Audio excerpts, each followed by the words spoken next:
네, 오늘도 유건준 BTN 전략기획실장 자리했습니다. 어서 오세요. 예, 안녕하세요. 네, 지난 시간에는 한국불교 대표 방송 BTN의 구독자가 40만 명이 넘어선 비결 말씀해 주셨는데요. 오늘은 어떤 주제 준비해 오셨나요? 예, 오늘은 불교 유튜버가 되는 길 3탄 해서 무엇을 어떻게 촬영할 것인가 촬영에 대해서 좀 살펴보려고 합니다. 네, 가장 기초적인 것 같은데요. 네. 촬영의 가장 기초가 되는 건 뭘까요?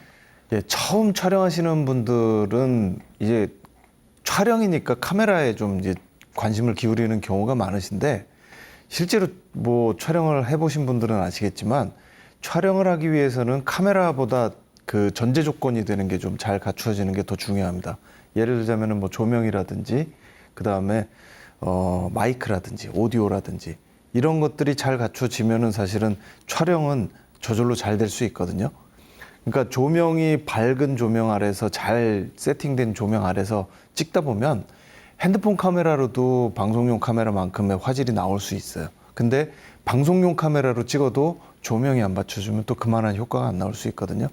그래서 촬영하는 것 자체에 대한 이런 그 고민보다 먼저 기본적인 걸 어떻게 갖출 것이냐 이런 것들을 좀 고민해 볼 필요가 있다고 생각을 합니다.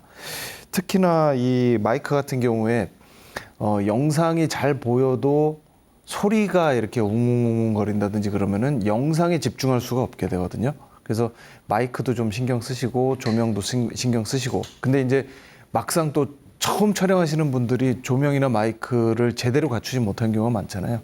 그럴 경우에는 조명 같은 경우에는 집에서 쓰는 스탠드, 그 다음에 전구, 그 다음에 뭐 이런 그 창문, 이런 자연 조명 이런 것들을 좀 잘 활용을 해서 하시면은 그러다 보면은 좀 그래도 조명이 없는 것보다 훨씬 좋은 효과를 가져올 수 있고 그렇게 여러 가지 마이크나 뭐 이 조명 같은 걸 좀 신경 쓰다 보면 조금 이제 촬영의 기법상 이제 기술이 조금 더 좋아질 수 있거든요.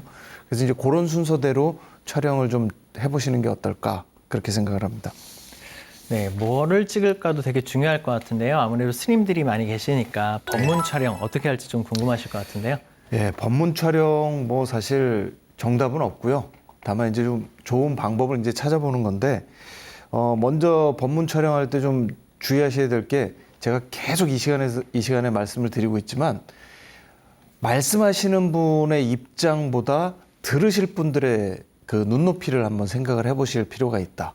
그러니까 스님들께서 이제 법문하시면은 스님들이 생각하시는 거를 위주로 해서 이제 말씀을 해주시는데 그거보다는 듣는 사람들이 지금 어떤 위치에서 무엇을 원하고 있는지를 생각해 보는 게 좋고 그러다 보면은 요즘 사람들이 유튜버를 가장 많이 보는 영상의 길이가 3분에서 5분입니다. 그러니까 법문도 조금 더 짧아질 필요가 있다라는 거죠. 그래서 법문을 법당에서 하는 것처럼 뭐 30분, 40분, 뭐 50분 이런 기준의 법문보다는 짧은 소찬 법문. 그래서 뭐 지하철 타고 핸드폰 보면서 잠깐 볼 수 있는 아침에는 이런 법문 듣고 점심 때는 이런 법문 듣고 아이한테는 이런 법문 들려주고 싶고 그래서 법문의 길이를 일단 조금 더 짧게 했으면 좋겠다 이런 생각이 필요하고요.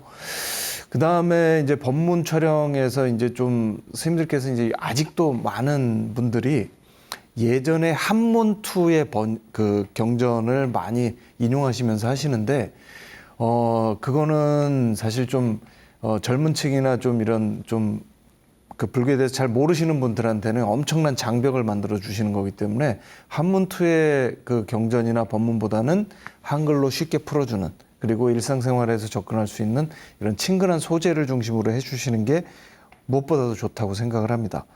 그리고 조명이나 마이크 조금 전에 말씀드렸지만 법문이니까 한 사람이 보통 이제 그 스님께서 이제 사람들 그 대상으로 해서 비대면으로 법문하시는데 그럴 경우에는 나중에 이제 조금 더 깊이 말씀드리겠지만 조명에서 주조명, 보조조명, 그 다음에 이제 백그라운드 조명 이런 것들 좀 간단하게 좀 그 세팅을 해보시다 보면 같은 인물이라도 조금 더 입체감 있게 그리고 스님의 얼굴이나 이런 모습도 훨씬 자연스럽게 해볼 수 있습니다. 그래서 그런 것들은 좀 또 차근차근 말씀을 좀 드려보도록 하겠습니다. 네. 그동안 촬영 장비에 대해서는 사실 스마트폰을 많이 강조하셨는데요. 네. 조금 욕심을 낸다면 네. 어떻게 해야 할까요? 스마트폰을 강조한 이유는 문턱을 좀 낮춰보기 위해서 강조를 드렸던 거예요. 그러니까 뭐냐면 누구나 쉽게 할 수 있는데 안 하고 있기 때문에 한번 도전해 보시라는 차원에서 말씀드렸던 거고, 스마트폰을 계속 찍다 보면 이제 욕심이 나세요. 아, 줌인, 줌아웃도 좀 마음대로 해보고 싶고, 그 다음에 앵글도 좀 바꿔보고 싶고, 그 다음에 뭐 렌즈도 좀 한번 갈아 끼우는 이런 것도 해보고 싶다, 이런 생각이 들 때쯤에는 이제 좀 장비 욕심을 내셔도 됩니다. 그래서 이제 뭐 구체적인 제품을 소개하는 건 그렇지만, 스마트폰에서 여러 가지 욕구들이 생기기 시작하면 그때부터는 DSLR에 한번 좀 도전해 보시는 걸 권해드리고 싶어요. DSLR은 카메라의 본체와 렌즈가 이렇게 분리되는 그런 카메라를 말하는데, 일단 해상도가 굉장히 좋기 때문에 깔끔하게 찍을 수가 있고, 렌즈를 바꿔가면서 찍는 재미가 또 있죠. 그러니까 흔히 얘기해서 저희가 요즘 핸드폰에서도 렌즈를 이렇게 광각, 표준, 그 다음에 줌 렌즈 이렇게 해서 이제 크게 세 가지 렌즈가 3개 붙어 있는 그 스마트폰이 유행이지 않습니까? 그것처럼 카메라의 렌즈를 바꿔가면서 근사하게 인물에만 집중해서 주변은 이렇게 아웃포커스 해갖고 뽀샤시하게 이제 그런 화면을 보여주면 훨씬 인물이 이야기하는 본문에 집중할 수 있는 그런 효과가 있기 때문에 DSLR을 좀 해보시면 좋을 것 같다는 생각이 듭니다. 오늘 촬영 장비에 대한 중요한 부분들 짚어주셨는데요. 네. 그럼 오늘 온라인 가이드 내용 실장님이 한번 정리해 주시죠. 네.